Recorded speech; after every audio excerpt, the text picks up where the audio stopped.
So I'm a runner, and I run for my college as part of the cross-country team. And recently, there was our big end-of-the-season race. Big meet, lots of teams there, really important, everything. And it was 6 hours away.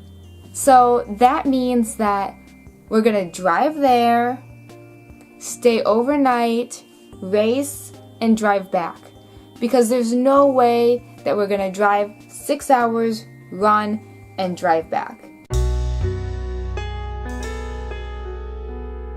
That means that I have to stay in a room with 3 other girls from my team.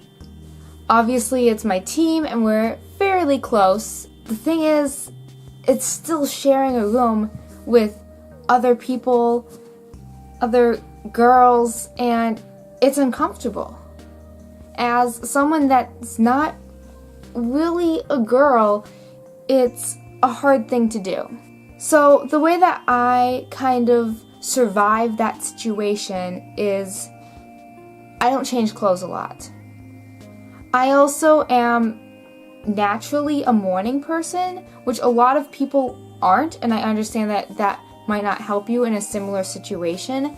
Since I'm a morning person, I tend to go to bed early and wake up early.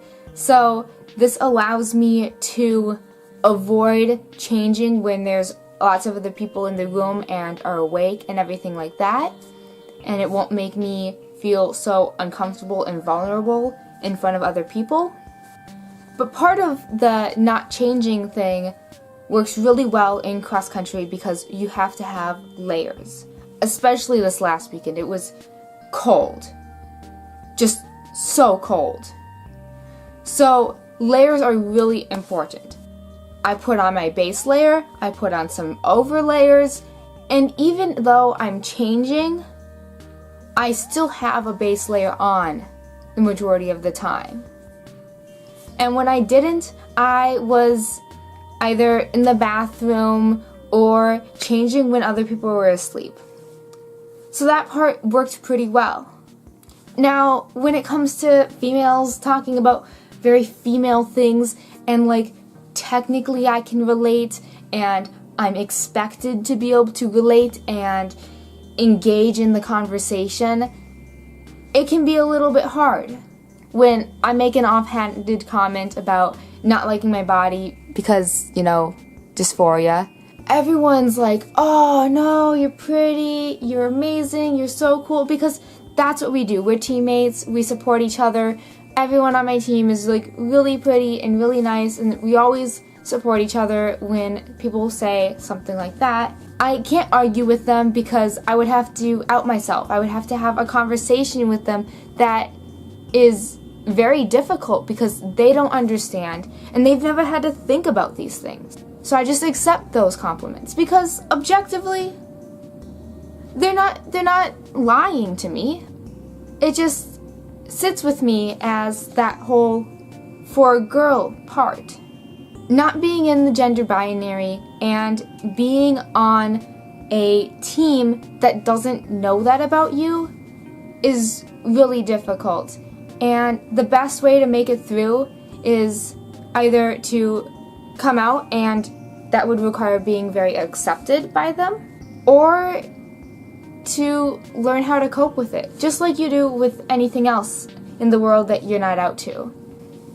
That being said, the whole weekend was really good because I was still able to bond with my teammates and not have a really awkward feeling because there's plenty of things that we can still relate on. There's gossip, there's talking about significant others or people that you like, and that's something that so many people love to talk about. And so we can all talk about the same types of things that aren't dysphoria raising, and we can still bond and we can still have a really good time because we're still running. We all love running. That's why we're in cross country. And it's not bad. So even though I went into the weekend cautious and concerned about the fact that I have to be in close proximity to these people, that I have to share a room with people. It can come out good if you just remember how to deal with and mostly avoid those situations that make you uncomfortable.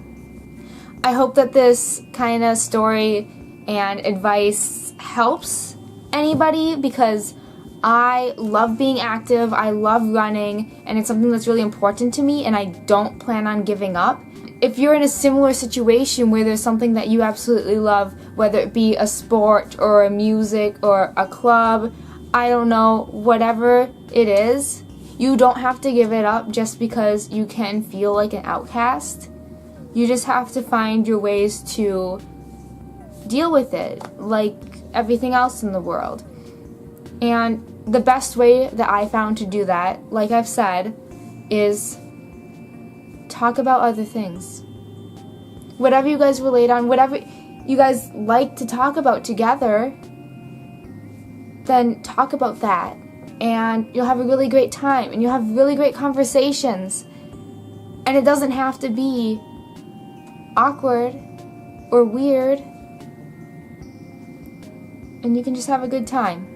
Okay, quick question. How many of you guys would be interested in seeing a genderqueer lookbook? I wanted to do one for fall, but I've been sick forever, and winter's here, so warm and cozy genderqueer lookbook, let me know.